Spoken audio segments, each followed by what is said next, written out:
오늘 이 말씀은 이제 예수님이 고난주간 즉 종려주일 예루살렘 입성을 앞두고 예루살렘으로 이제 북쪽 갈릴리에서 이렇게 내려오셔서 예루살렘으로 가시는 길에 하신 말씀들입니다. 그러니까 예수님이 거의 사역을 마무리 지을 즈음에 이야기하신 거라고 생각을 하시면 되는데, 오늘 19장의 이 말씀들은 주로 우리 일상생활 속에서 일어나는 일들을 다루고 있습니다. 그래서 이 바리새인들의 시험 삼아서 질문하는 이야기들을 듣게 되지만, 이 이야기는 예수님의 우리가 일상생활 속에서 겪는, 우리 생활 속에서 겪는 일들을 교훈하신 내용이다, 이렇게 생각을 하시면 되겠습니다. 이 바리새인들이 예수님을 시험하려고 여러 가지 질문들을 많이 했는데, 이 바리새인들은 사실 이 바리새라고 하는 말은 하나님 앞에 목숨처럼 이 율법을 지키겠노라고 다짐한 사람들입니다. 이 예수님의 사역이 시작되기 전에, 이제 구약 시대가 끝나고 신약 시대가 시작하기 전에 큰 일이 있었어요. 그 큰 일이 뭐냐면 이스라엘 자체, 이스라엘 민족이 혁명을 일으켜서 이스라엘 정부, 이스라엘 왕가를 하나 만들게 됩니다. 그게 유명한 마카비 혁명이라고 하는 혁명이 있었어요.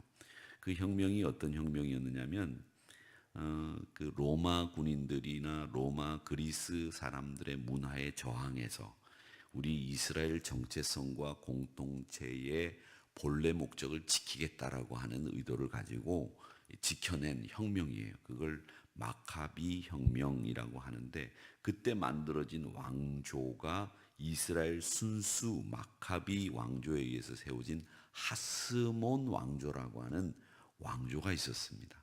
근데 이 왕조가 스스로 무너지긴 했는데, 그때 그 마카비 혁명을 일으키고 나라의 정체성과 율법을 꼭 지키겠습니다 다짐했던 그 무리들이 있었어요. 그 사람들이 뒤를 이어서 만들어지고, 또 후에 그 사람들이 자기네들끼리 이 율법을 꼭 지키겠다고 하는 결단을 하고 만든 무리들이 바리새인들이에요.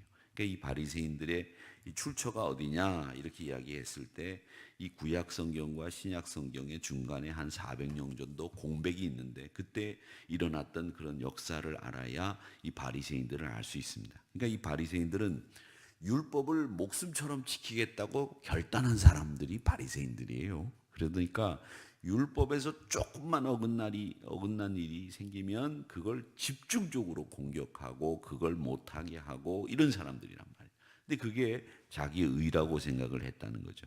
근데 이 사람들이 처음부터 예수님을 이렇게 시험하고 예수님에게 걸리적거리는 장애였느냐? 아니, 그건 아니에요. 그런데 이게 변질된 거죠. 자꾸 변질되면서 이런 일들이 생기게 됐는데, 오늘도 이 변질된 그 바리새인들이 예수님을 시험하려고 물었습니다. 뭐를 물었느냐면, 그 시험하여 이르되 사람이 어떤 이유가 있어야 아내를 버리는 것이 옳습니까? 그러니까 아내를 버리는 이유가 있으면 버리면 되는데, 그 이유가 어떤 이유여야 그게 옳은 겁니까? 이렇게 물어보게 됩니다. 근데 여러분, 이 남자가 여자를 버린다라고 하는 말은 사실은 결혼을 해서 이 남자는 여자를 자기 몸처럼 사랑하고 자기가 건사해야 될 책임이 있는 겁니다. 그러니까 이 책임을 내가 어떻게 하면 안 져도 됩니까? 이런 이야기를 하는 거죠. 근데 이 중군동의 사람들은 이 의식 자체가 이 남자들이 귀하고 여자들이 사실은 좀 흔했습니다. 그러다 보니까 남자들은 주로 전쟁터에 나가서 많이 죽고 없고, 그러다 보니까 이 남자 하나가 여자를 여럿 데리고 사는 것을 용인하는 분위기가 중군동의 분위기죠. 지금도 아랍 민족들, 아랍 나라들 가운데 대부분의 나라는 자기가 아내를 향해서 전화를 겁니다. 전화만 걸어도 돼요. 법적으로 그게 전화를 걸어서 오늘 내가 너하고 살지 않기로 했으니까 너 집에서 나가라. 알았지? 내가 내일은 딴 여자 데리고 들어갈 테니까 그리 알아. 그럼 그걸로 끝나는 거예요. 그런 법이 지금 있다니까요. 안 놀라시네? 저는 그런 법이 있다는 걸 보고 깜짝 놀랐어요. 이런 세상에. 근데 그런 일들이 있는데 그 남자가 공식적으로 여자를 버릴 수 있는 거예요. 말이 안 되는 얘기죠. 그런데 예수님이 뭐라고 얘기하시냐면 사람을 지으시니가 본래 그들을 남자와 여자로 지으시고, 근데 여기에 보면 남자와 여자로라고 하는 말을 하셨어요. 이 말이 굉장히 중요한 말씀입니다. 남자와 여자로 만드셨다. 이 말씀은 뭐냐면 이 결혼을 이야기하는 건데, 남자와 여자는, 인생이라고 하는 것은 남자 따로 여자 따로 인생이 있다는 게 아니에요. 남자와 여자라고 하는 이 인생이, 이 삶이 공동 운명체라는 거예요. 그래서 남자와 여자로, 즉 결혼은 연합이지 언제나 나누어질 수 있고 분리될 수 있는 게 아니다. 이걸 이야기를 하시는 겁니다. 그래서 남자와 여자라고 하는 말씀을 하시는 거예요. 그러니까 우리 삶은 남자와 여자로 가게 돼 있는 삶이라는 거예요. 남자는 남자대로 가고 여자는 여자대로 가는 게 아니라는 거예요. 그걸 예수님이 말씀하시기 위해서 그 바리새인들의 질문 앞에 결혼은, 여자를 버리는 이유는 어떤 이유로도 안 된다 이렇게 말씀하지 않고, 원래 창세기에 하나님이 남자와 여자를 지으신 이유를 설명하시기 위해서 남자와 여자라고 하는 걸 이야기하고 있다는 겁니다. 그러면서 또 뭐라고 얘기하느냐면 부모를 떠나 아내와 합하여 그 둘이 한 몸이 되어야 된다. 결혼은 한 육체로도 묶어주시고 한 영혼으로도 묶어주시고 한 공동체로 묶어주시고 부모를 떠나는 거다라는 거예요. 부모를 떠나는 거예요. 근데 요즘에는 우리 결혼을 해도 아이들이 부모를 안 떠나죠. 아이들이 부모를 안 떠나요. 슬하라고 하는 말이 무슨 말이냐면, 슬이라는 말은 무릎 슬자거든요. 슬하에 있다라는 말은 항상 내 무릎 아래에 있는데, 요즘 자녀들은 결혼해도 부모의 슬하 밑에 있죠. 근데 어쩔 수 없는 사회적인 구조 때문에 그렇게 되는데, 이 한 육체로 묶어준다는 것은, 결혼은 원리가 뭐냐? 남자와 여자로 그렇게 된다는 겁니다. 그러니까 오늘 여기 앉아 계신 분들 중에서 제가 오늘 보니까 박경식 장로님하고 윤명숙 권사님이 남자와 여자로 앉아 계신데 저 모습이에요. 저게 바로 결혼의 본래 모습이다라는 거죠. 그래서 이 남자와 여자로 왔다, 우리가 그렇게 왔기 때문에 결혼은 한 육체로 묶어주신 것이다라는 거죠. 그 다음에 그 이야기를 하시고 난 뒤에 뭐라고 얘기하느냐면, 다시 물어봐요. 뭐라고 얘기하느냐? 7절에 보세요. 여짜오되, 이게 바리새인이 다시 물은 거죠. 어찌하여 모세는 이혼 증서를 주어서 버리라 명하였나이까? 그러니까 버리지 말라는 이야기를 하나님의 창조 원리에 의해서 설명을 하니까 이제 바리새인들이 다시 똑똑하잖아요. 율법을 잘 알잖아요. 모세는 이혼 증서를 써서 버리라고 했는데 왜 그 말에 대해서는 이야기하지 않습니까? 이렇게 이야기를 합니다. 그러니까 이 이야기를 예수님이 뭐라고 말씀하시냐면, 모세가 이혼 증서를 줘서 버려라 라고 하는 이야기는 명령이 아니야, 바보들아. 이 말은 빠졌어요. 없는 말이에요. 저 같으면 그렇게 얘기하겠어요. 이 바보들아.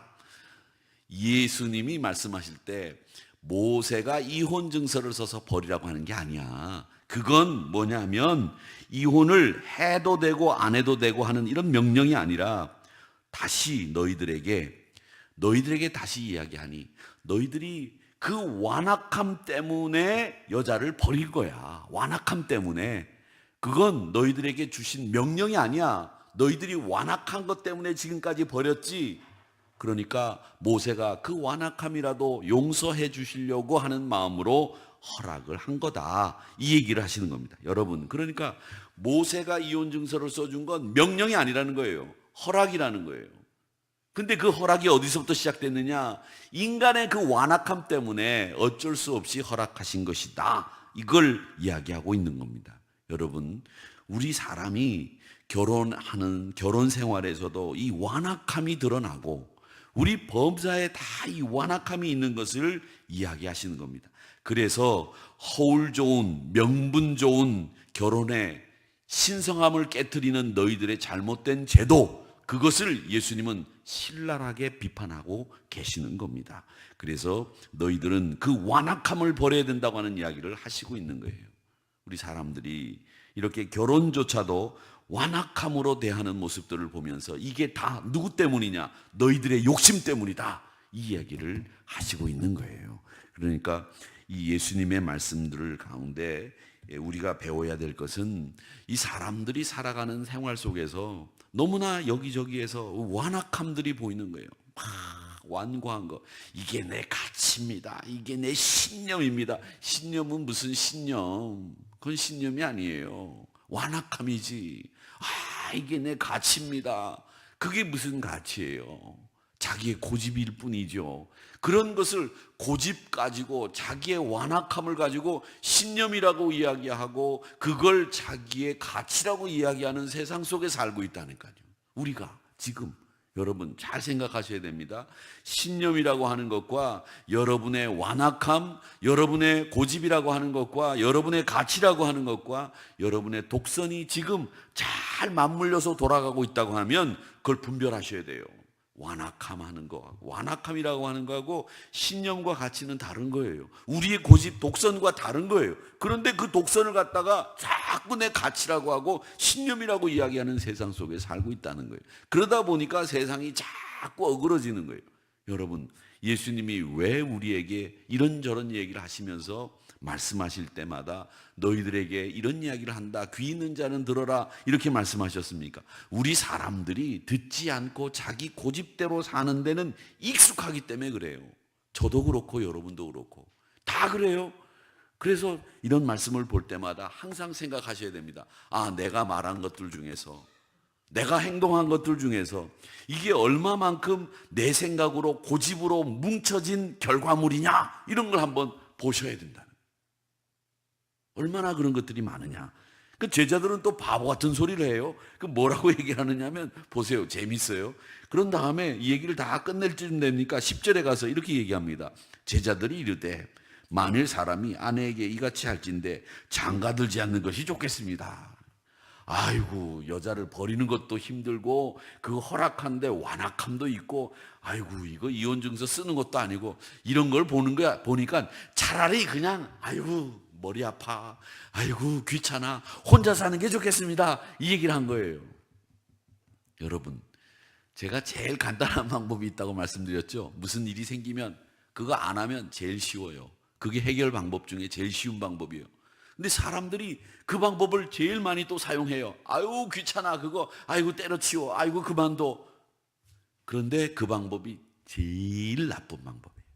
근데 오늘 제자들이 그 제일 나쁜 방법을 택하고 예수님에게 말씀하시는 거예요. 결혼 생활하면 복잡하죠. 애도 낳아야 되죠. 내가 혼자 먹으면 되는데 이제 죄송합니다. 여자도 먹여야 되고 아이도 먹여야 되고 얼마나 먹여야 될 게 많고 돈이 많이 들어가요. 그럴 바에는 나 혼자 사는 게 좋습니다. 그렇잖아요. 결혼 생활하면 귀찮아지는 게 굉장히 많지 않습니까? 그러니까 혼자 사는 게 낫다, 이런 얘기를 하는 겁니다. 여러분, 근데 예수님이 뭐라고 말씀하시느냐 하면 이렇게 이야기합니다. 예수님께서 이르시되 11절 말씀에 사람마다 이 말을 받지 못하고 오직 타고난 자라야 할지니라. 이 말씀이 무슨 말이냐면, 결혼은, 이 말 한마디로 얘기하면 결혼은, 여러분, 결혼은요 결혼이라고 하는 것은 모든 사람들이, 한 사람이나 하지 않은 사람이나, 이 결혼이라고 하는 것은 하나님이 주신 은사, 선물이라는 거예요. 은사, 기억하셔야 됩니다. 결혼은 은사입니다. 그러니까 안 한 사람들이 요즘에는 그 안 하는 걸 뭐라고 얘기하느냐면 비혼이라고 얘기를 합니다. 비혼. 아휴, 난 결혼 안 해. 아휴, 난 혼자 살 거야. 여자들 가운데 그런 분들도 많다고 그래요. 남자들도 그런 분이 많다고 그래요. 비혼. 결혼을 왜 합니까? 그건 미혼이 아니에요. 비혼입니다. 비혼. 결혼 자체를 싫어하고 안 하겠다는 얘기죠. 그런데 예수님은 오늘 이 11절 말씀에서 얘기하는 것은 뭐냐면 결혼은 은사라는 거예요. 은사, 하나님의 선물, 그걸 얘기하시는 겁니다. 그러니까 이 결혼이라고 하는 건 은사이기 때문에 네가 하고 싶어서 하고 하고 싶지 않아서 안 하는 게 아니야. 하나님이 주신 선물이야. 하나님이 맺어주신 100년 이상 너희들이 같이 살아야 될 남자와 여자로 짝지어 주신 건데, 그게 누가 해주신 거냐? 하나님이 해주신 거야. 이게 우리 믿음의 사람들이 가져야 될 결혼에 대한 인식이라는 거예요. 내가 좋아서 눈에 띄어가지고 그 여자를 사랑해서 결혼한 게 아니란 말이에요. 믿음의 사람들이 가져야 될 결혼에 대한 확고한 신념이 믿음의 가치 속에서 가져야 될 건 그거예요. 결혼은 하나님이 나에게 주신 배필을 통해서 짝지어 주신 거기 때문에 은사라는 거예요. 그건 뭘 얘기하느냐 하면 결혼의 가치가 어디에 있느냐, 그걸 여러분들에게 말씀하시고 있는 겁니다. 결혼의 가치는 내가 이 땅에서 내 욕망을 채우고 아들, 딸, 자식 낳아가지고 살라고 단란한 가정을 이루라고 하나님이 물론 이 결혼 생활을 통해서 가정을 이루게 하셨지만, 사실은 이 가정이라고 하는 것은 그것이 목적이 아니라는 거예요. 진짜 가정의 목적은 뭐냐면 하나님 나라예요. 하나님 나라. 너희들이 하나님의 나라를 이 결혼 생활을 통해서, 가정을 통해서 사람들에게 보여줘야 돼. 하나님 나라 어떻게 사는 건지 가정을 통해서 보여주라는 거예요. 그리고 이 가정을 통해서 장차 너희들이 하나님 나라 가서 살게 될 때 예수님과 결혼한 신부로서 어떻게 살아야 되는지를 연습하라는 거예요. 그러니까 이 결혼 생활의 가치는 내가 자식 낳고 단란하게 가정을 꾸려서 행복하게 사는 데에 그 가치가 있는 게 아니라, 결혼 생활의 진짜 가치는 하나님 나라를 보여주고 하나님 나라를 실현하고 하나님 나라를 구현해서 미리 맛보아 아는 하나님이 만드신 제도 가운데 하나인 교회와 가정을 통해서 하나님 나라를 보여줘, 실현해, 누려, 이 이야기를 가정을 통해서 해야 된다는 이야기를 하시고 있는 겁니다. 그러니까 결혼은요, 나눌 수 있는 일이 아니고 결혼은 남자 여자를 나눌 수 없는 겁니다. 그러니까 하나님의 형상을 완성하는 일이 이 부부가 같이 해야 되는 일이다라는 것을 말씀하고 있는 겁니다. 그래서 이 시대에 우리 믿음의 사람들이 젊은 사람들에게, 그리고 이 시대에 결혼이라든지 가정이라든지 이혼이라든지 이런 것을 하찮게 생각하는 사람들을 향해서 성실한 가정의 모습을 보여주고, 이 가정이라고 하는 것이 어떤 곳인가라고 하는 것을 여러분들이 잘 하나님 나라를 보여줄 수 있는 곳으로 여러분들이 가정생활을 영위하시기를 주님의 이름으로 축원합니다. 그러니까 남자의 심기만 불편해도 이혼할 수 있는 이 중군동의 사회적인 분위기 속에서 예수님의 가르침은 혁신적인 거였죠. 그리고 이 독신이라고 하는 것에 대해서 제자들이 엉뚱한 반응을 보이는 것을, 비혼이나 편협한 생각에서 독신은 성경적인 것이 아니다라고 하는 것을 말씀하시면서 결혼은 은사야, 그리고 결혼은 하나님 나라가 최고의 가치야, 이 이야기를 하시고 있는 겁니다. 그래서 우리 모두가 하나님께서 어떤 형태든지 자기 백성이 소명에 따르는 충만한 삶을 살기를 원하신다는 것을 기억하시면서 이 결혼을 통해서도 우리가 아름다운 하나님의 나라를 이루어 나가는 우리들 되기를 소망합니다. 그리고 또 혹여 하나님께서 내 생명이 혹은 배우자의 생명이 먼저 하나님께서 거두어 가신다고 할지라도 그것은 결혼 생활 속에서 일어나는 일련의 과정일 뿐이지, 하나님께서 그 가정을 온전하게 만들어 가시는 모습을 그 결혼을 통해서 보아 알고 또 깨닫는 저와 여러분이 되시기를 주님의 이름으로 축원합니다. 아버지